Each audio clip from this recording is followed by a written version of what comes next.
Marhaban bikum. Kitab yang akan kita baca kali ini adalah kitab Al-Usulus Thalathah.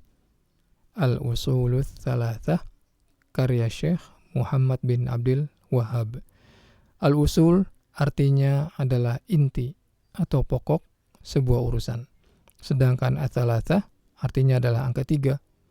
Jadi Al-Usulus Tsalatsah artinya adalah 3 inti permasalahan atau 3 pokok permasalahan. Baik, kita langsung saja baca kitabnya. Jika Anda punya kitabnya, bisa dibuka. Kalau tidak bisa, ya Anda bisa melihatnya secara real time di video, sudah saya buatkan screenshotnya. Atau kalau tidak bisa, cukup dengarkan podcast ini saja. Baik, kita mulai.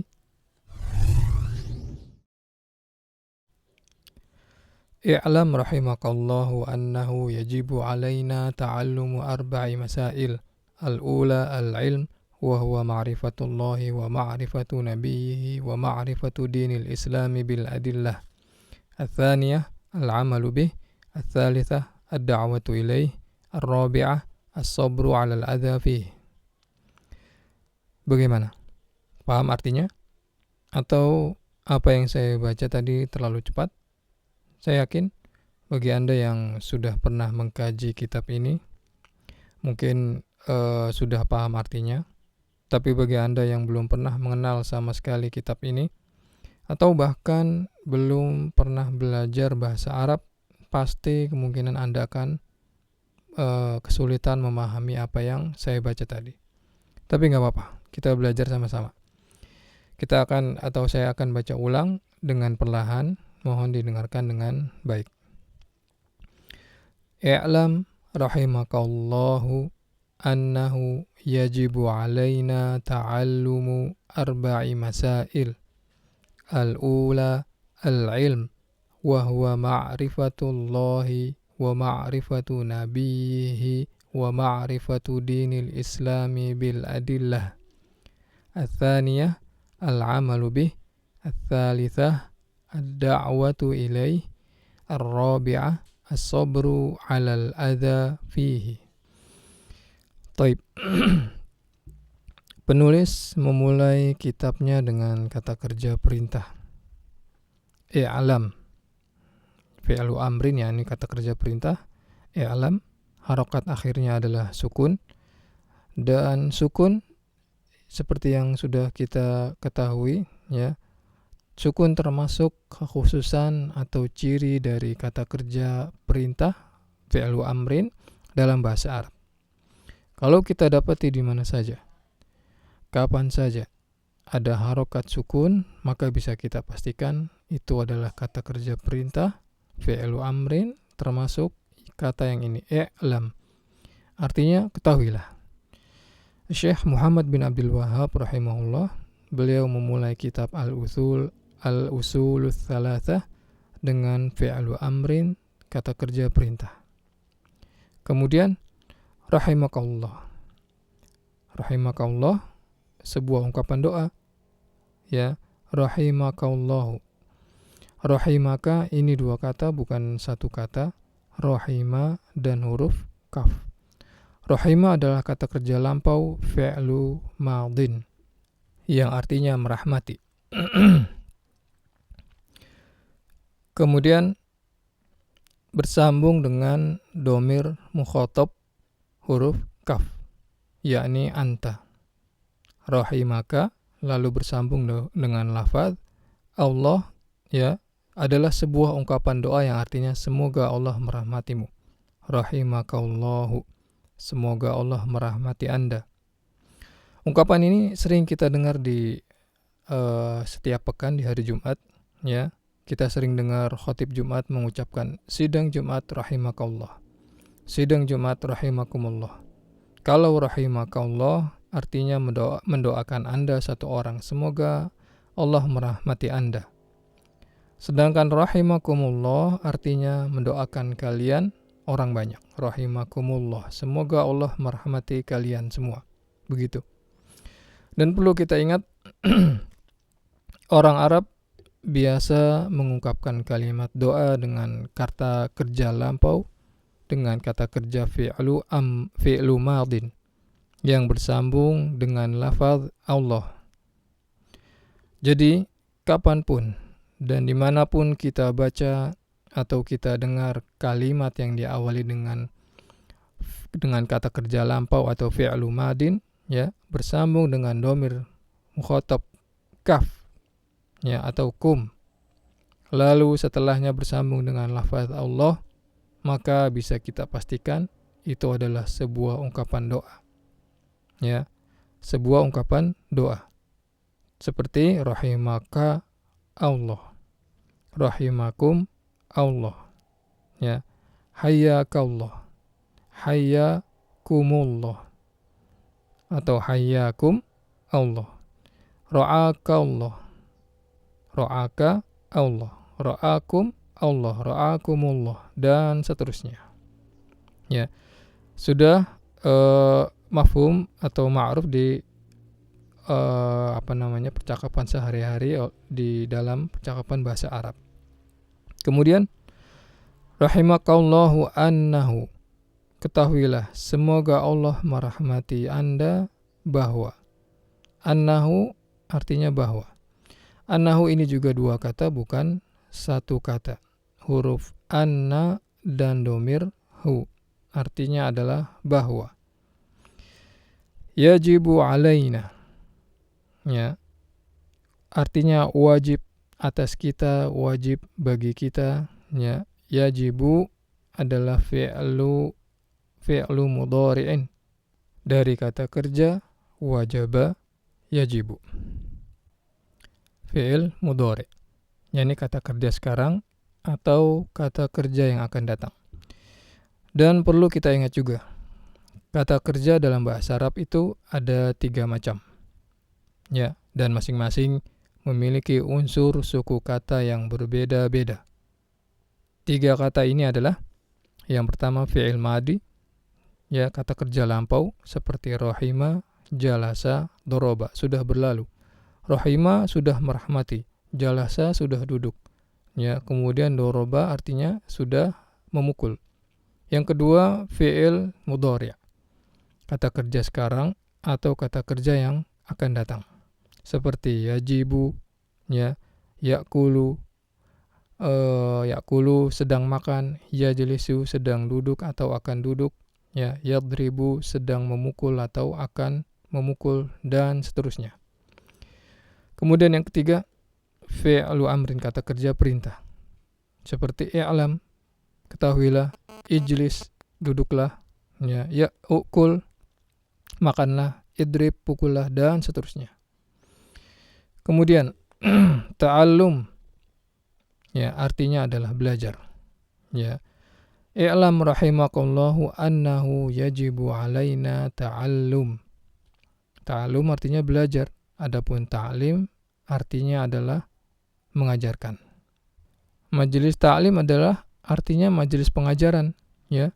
Jangan kita samakan ta'lim dengan ta'allum.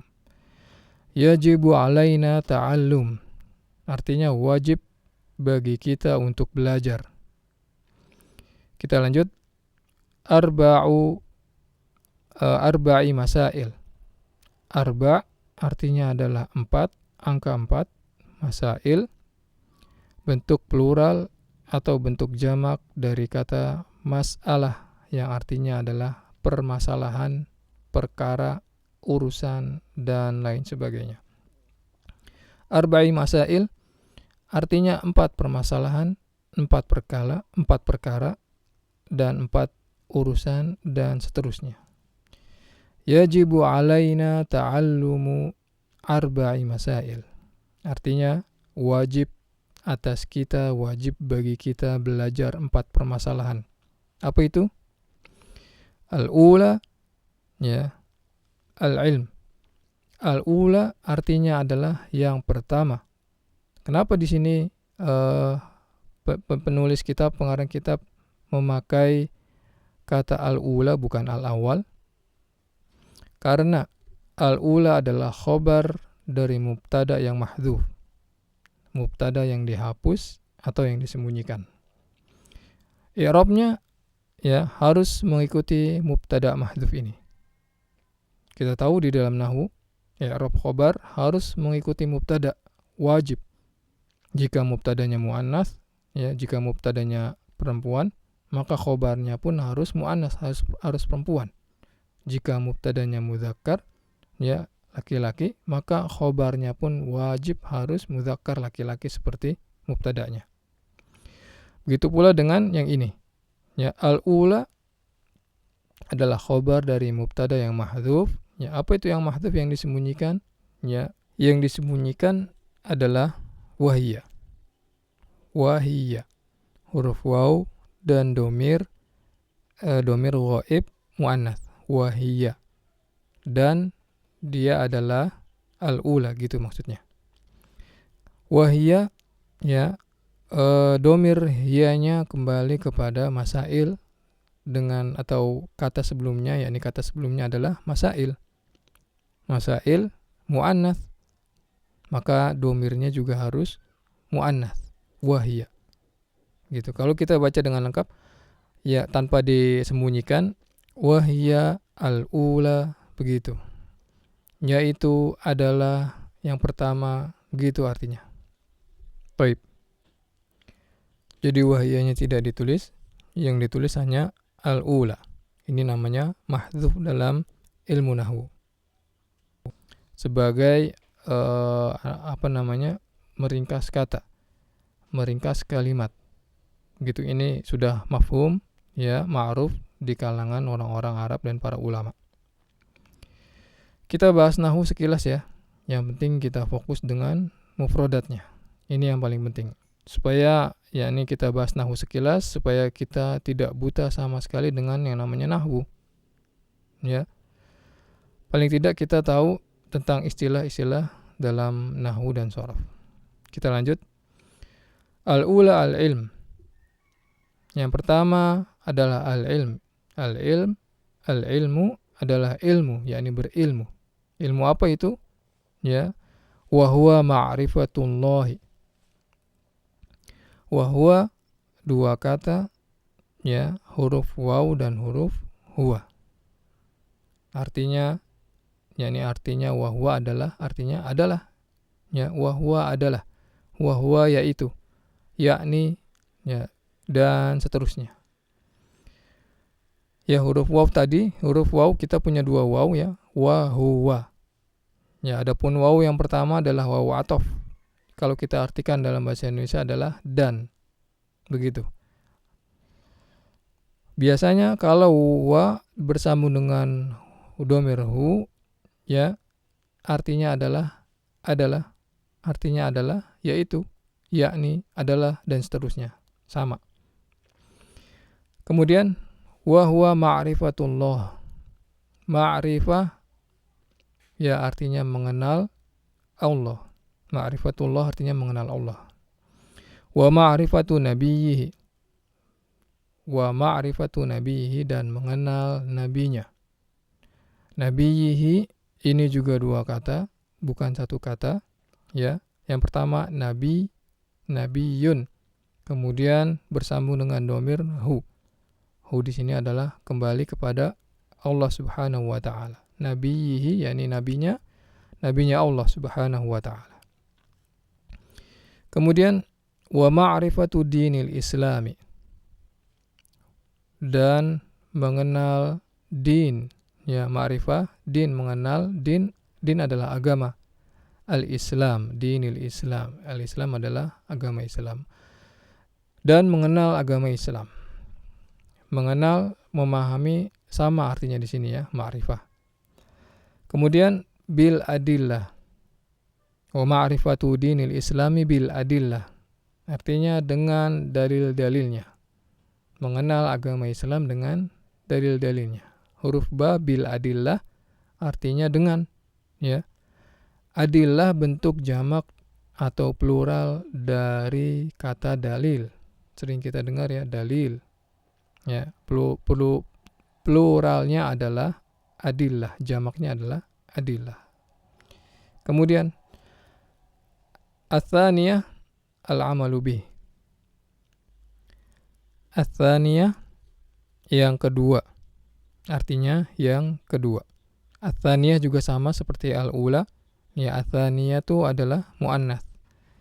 Karena di akhirnya ada ta marbutoh yang ditulis. Ini dalil bukti ciri bahwa kata ini adalah muannats. Kenapa dia muannats? Tidak kita baca atau tidak kita tulis dengan atsani, karena dia juga sama mubtada atau atof dari kata al-ula, mengikuti kata al-ula. Al-ulanya muannats, atsaniyah itu juga muannats, begitu. Atsaniyah yang kedua. Apa itu? Al-amalu bihi. Artinya beramal dengannya. Al-amalu artinya adalah amal, ya, amal, beramal, berbuat, bertindak, itu dalam bahasa Arab artinya adalah al-amal. Kemudian bihi artinya dengannya. Bi ini juga dua kata, bihi, dua kata, huruf ba dan domir hu. Bihi, bihi. Bi-nya artinya adalah dengan. Kemudian domirnya hu, kembali kepada ilmu tadi. Al-amalu bihi maksudnya adalah beramal dengan ilmu tadi. Ilmu yang sudah dipelajari, yaitu ma'rifatullah wa ma'rifatu nabiyhi wa ma'rifatu dinil islami bil adillah. Dan mohon selalu diingat, ya, setiap kali saya bilang kata domir, ya, maka itu artinya adalah kata ganti untuk orang, seperti dalam bahasa Indonesia sama seperti dalam bahasa Indonesia. Kata ganti orang pertama, kata ganti orang ketiga, kedua, atau kata ganti orang banyak, ya, Anda, dia, mereka, dan seterusnya. Demikian pula dalam bahasa Arab. Domir pertama, domir kedua, ya, domir anta, domir muttasil, domir munfasil, dan seterusnya. Domir maksudnya adalah kata ganti. Kemudian kita lanjut. Ats-tsalitsah ad-da'watu ilaih. Ats-tsalitsah sama juga dia muannats, ada ta marbutohnya di belakang. Ats-tsalitsatu, ya, artinya yang ketiga. Apa itu yang ketiga? Ad-da'watu ilaihi. Artinya berdakwah, mengajak orang lain untuk berilmu. Ya. Ad-da'wah artinya bisa berdakwah, menyeru, mengajak orang lain, artinya sama juga. Kemudian ad-da'watu ilaihi. Ilaihi ini juga dua kata, ya. Huruf ila dan domir hi. Domir hu, kembali kepada ilmu. Ad-da'wah artinya berdakwah dalam bahasa Arab. Setelahnya pasti, ya, bersambung dengan huruf ila. Kalau bahasa Indonesia kita berdakwah, ya, maka di situ ada huruf ilahnya, ad-da'watu ila. Ya, sering kita dengar, ya, di khotib Jumat atau mungkin di buku-buku kitab-kitab bahasa Arab, ya, kata ad-da'watu ilallah. Artinya berdakwah, mengajak orang lain kepada Allah. Ad-da'watu ila sunnah. Artinya berdakwah, mengajak orang lain kepada sunnah. Ad-da'watu ilal kitabi was sunnah. Berdakwah, mengajak orang lain kepada Al-Quran dan Sunnah. Demikian seterusnya. Jadi dakwah seringkali pasangannya dengan ila. Ya. Kemudian kita lanjut. Ar-rabi'ah. Ya. Ar-rabi'atu juga muannats. Di belakangnya, di akhirnya ada ta marbutoh. Ar-rabi'atu. Apa itu yang keempat? Ya, ar-rabi'atu artinya yang keempat. As-sabru. As-sabru, ya, artinya sabar, bersabar. As-sabru 'alal adza, bersabar atas gangguan, fihi, padanya. Ya. Fihi di sini juga dua kata, ya, bukan satu kata, huruf fi dan domir hu. Ya. Fihi, padanya. Bersabar atas gangguan padanya. Ya. Padanya di sini maksudnya di mana, ya?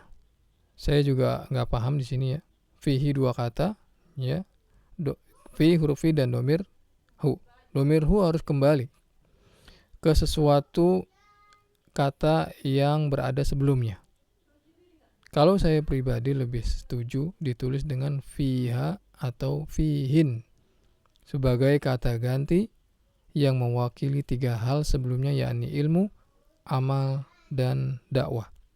Begitu. Ya, kita semua tahu di dalam ilmu nahwu sesuatu apapun yang jumlahnya lebih dari 2, maka kata gantinya atau domirnya memakai ha atau hunna. Begitu. Ha atau hunna. Jika jumlahnya 2, kita bisa memakai ha ya atau huma atau hiya boleh ya. Jumlahnya banyak, bisa kita pakai hunna. Begitu. Kalau kita tulis fihi ya, al-adza 'alal adza fihi, maka domir hu ini maksudnya untuk mufrad, tunggal, satu, mudzakkar, laki-laki, yang mewakili hanya satu hal, yakni salah satu di antara ilmu atau amal yang tadi. Sementara dakwah nggak mungkin tidak masuk, ya, karena dakwah muannats, perempuan. Kalau perempuan maka domirnya harus ha, bukan fihi. Maka lebih ahsan menurut saya pribadi, ini ya sifatnya nisbi, in my opinion, maka lebih ahsan secara ilmu nahwu ditulis as-sabru 'alal adza fiha atau fihin. Sehingga kalau kita artikan ya, bersabar atas gangguan saat berilmu, bersabar atas gangguan saat berilmu, saat beramal, dan saat berdakwah. العلم هو النور الهادي والمفتاح لكل الخير من يرد الله به خيرا في الدين يفقهه فيدري نفهم بالعلم القرآن بالعلم يزيد الإيمان وبه يمتاز الإنسان وبفكر عال وبيان. Taib, itu dia satu paragraf. Kira-kira satu paragraf sudah kita baca, lumayan ya. Kitab ini atau kita bilang kuteb karena kecil ya. Kalau dalam bahasa Arab ada namanya tasghir, mengecilkan sesuatu itu ada wazannya, ada timbangannya. Kalau kitab ya ukurannya besar, tebal, halamannya banyak, sedangkan kutaib ukurannya tipis, halamannya hanya beberapa halaman saja. Kutaibun, begitu. Kutaib ini ya sangat-sangat basic sekali. Cocok bagi Anda yang ingin belajar akidah dari nol dan ingin belajar bahasa Arab dari basic, dari nol, begitu. Kalau level bahasa Arab Anda masih basic, masih nol, ya, istilah-istilah yang tidak dipahami mohon di skip saja, dilewati saja. Yang penting mufrodatnya, yang penting kosakatanya. Adapun harokatnya, kenapa fathah, kenapa kasroh, kenapa domah, ini nggak kita bahas. Urusannya panjang, ya. Paling hanya saya jelaskan sekedar lewat saja, supaya kita tidak buta sama sekali dengan namanya nahwu. Karena metode terbaik dalam belajar bahasa asing, ya belajar apapun dalam bahasa asing, metode terbaik tahapan pertama adalah mendengar dan memahami terlebih dahulu. Ini wajib dipatuhi, ya, tidak boleh dilanggar. Jangan sekali-kali kita belajar bahasa asing start dari kaedah-kaedahnya terlebih dahulu. Belajar bahasa Inggris dari basic misalnya. Yang kita baca buku-buku grammar yang dipelajari 12 tenses, ya, bagaimana membuat kalimat memakai to be, bagaimana membuat kalimat memakai tenses, bagaimana membuat kalimat dengan kata did, do, does, dan seterusnya, ya. Atau belajar bahasa Arab yang dipelajari nahwu dan sorof. Kenapa harokatnya fathah, kenapa kasroh, kenapa dhamma, dan seterusnya. Sementara mufrodatnya, kosakatanya tidak dipelajari, tidak dihafal, tidak diingat. Maka ini jelas ya sebuah kesalahan dalam belajar bahasa asing apapun. Memang tidak kita ingkari, grammar, tenses, nahwu, sorof, dan seterusnya memang wajib dipahami. sebagai alat bantu untuk memahami bahasa asing. Ya, ini tidak kita ingkari. Tapi itu bukanlah sebuah pondasi. Ya, itu semua hanya sebagai alat bantu, bukan pondasi. Ya. Apakah orang-orang Inggris, orang-orang Amerika mereka belajar bahasa mereka dari grammar terlebih dahulu ketika mereka kecil? Tidak. Ya. Mereka belajar dari ibu-ibu mereka, bagaimana ibu mereka mengucapkan kata-kata dalam percakapan sehari-hari. Ya. Begitu juga orang Arab. Apakah orang-orang Arab mereka di sana ketika sejak dini mereka belajar bahasa Arab dari nahwu dulu, dari sorof dulu? Enggak, ya. Mereka belajar dari ibu-ibu mereka, dari percakapan sehari-hari yang diucapkan oleh ibu-ibu mereka. Begitu. Ini namanya belajar bahasa asing. Silahkan Anda mau belajar bahasa Inggris dari grammar, silahkan Anda mau belajar bahasa Arab dari nahwu dan sorof, ya, silahkan, itu tidak ada larangan sama sekali, tidak haram, tidak dosa. Akan tetapi, ya, itu akan memakan waktu yang jauh lebih lama. Karena Anda tidak memiliki pondasi yang kuat dalam belajar bahasa asing. Anda tidak menguasai pondasi yang baik. Apa itu pondasinya? Kosakata dan percakapan. Ya. Dua pondasi ini amat sangat mudah dan amat sangat ringan kita dilalui. Namun sayang amat disayang, dua pondasi ini banyak diremehkan kebanyakan orang. Banyak diremehkan, disepelekan kebanyakan para pemula. Bahkan diremehkan oleh kebanyakan para guru dan pengajar. Dan kita lihat nyatanya. Betapa banyak mereka yang belajar bahasa asing, kemudian putus di tengah jalan. Karena mereka belajar bermula dari rumus-rumus dan hitung-hitungan. Ya, grammar itu kan rumus. Di mana to be harus diletakkan, di mana bagaimana bentuk tenses, di mana always, often, ya, harus diletakkan. Begitu pula bahasa Arab, apakah fa'il boleh mendahului fi'ilnya, kapan mubtada dan khobar harus nakiroh, bagaimana mansubnya, jamak, taksir, dan seterusnya. Ya, ini semua pusing. Silakan Anda tanya ke umumnya orang-orang Barat, orang-orang Inggris tentang grammar. Ya, saya yakin mereka kebanyakan nggak paham rumus-rumus grammar. Bagaimana polanya, bagaimana patternnya, ya, bagaimana bentuk irregular verb, bagaimana bentuk to be untuk masa lampau.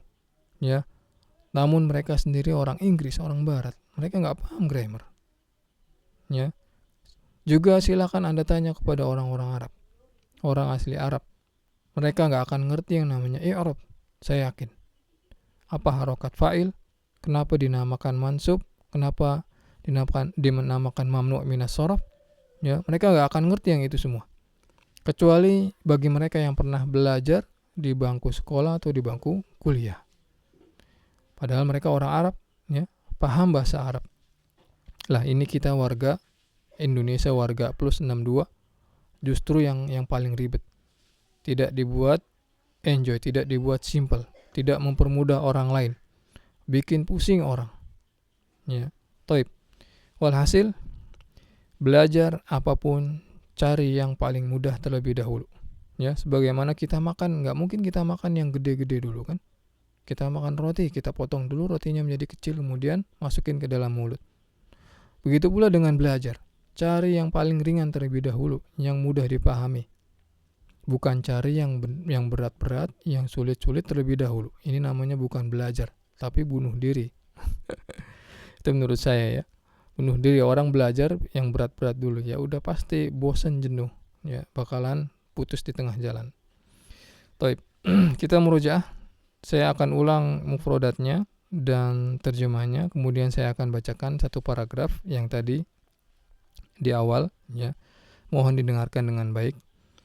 Mufrodat, i'lam, ketahuilah, rahimakallah, semoga Allah merahmatimu, annahu, bahwa, yajibu alaina, wajib atas kita, ta'allum, belajar, arba'i masail, 4 perkara, al-ula, yang pertama, wahwa, yaitu, ma'rifatullahi, mengenal Allah, ma'rifatu nabihi, mengenal nabinya, bil adillah, dengan dalil-dalilnya, al-amalu bih, beramal dengan ilmu tersebut, ad-da'watu ilai, berdakwah, as-sabru 'alal adza fihi, bersabar dengan gangguan padanya.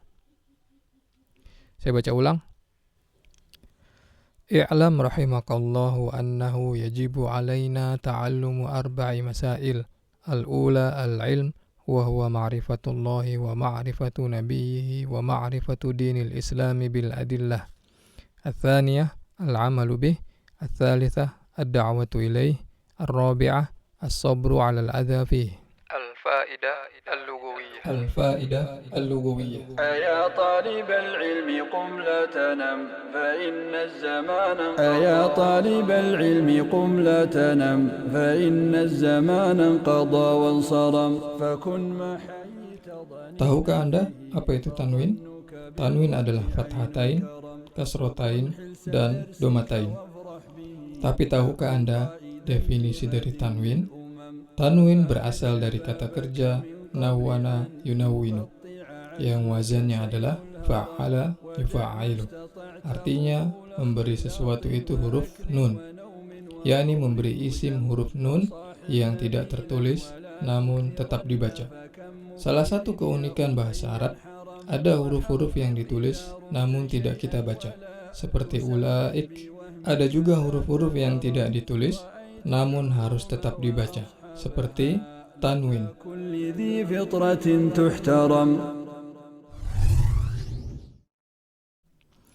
Ya, benar banget.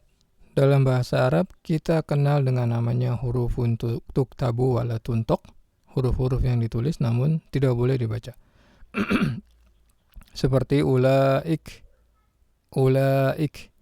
hamzah atau alif, waw, lam, hamzah, kaf.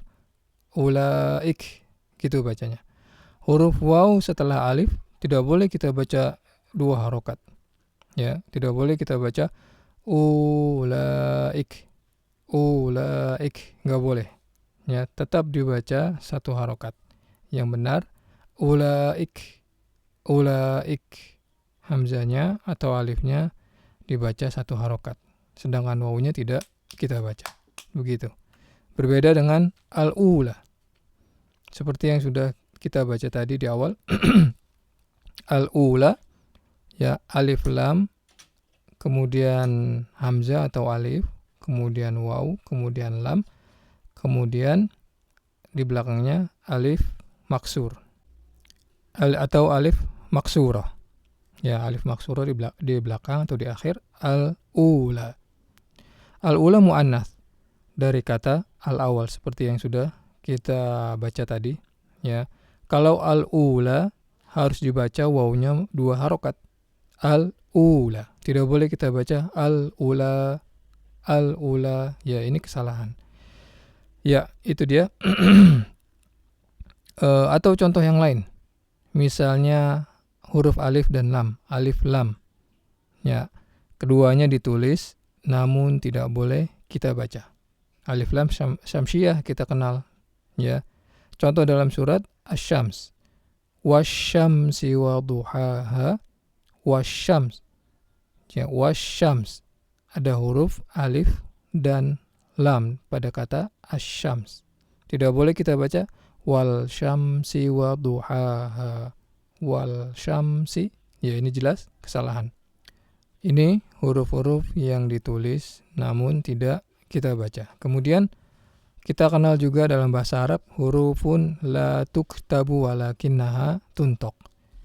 Ya, huruf-huruf yang tidak ditulis namun ia harus dibaca.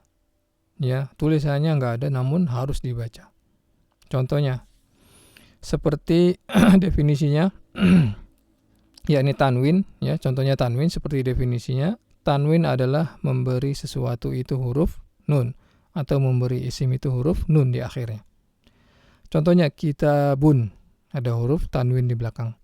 Kitabun, kitaban, rojulun, rojulan, terus qolamun, qolaman, ya.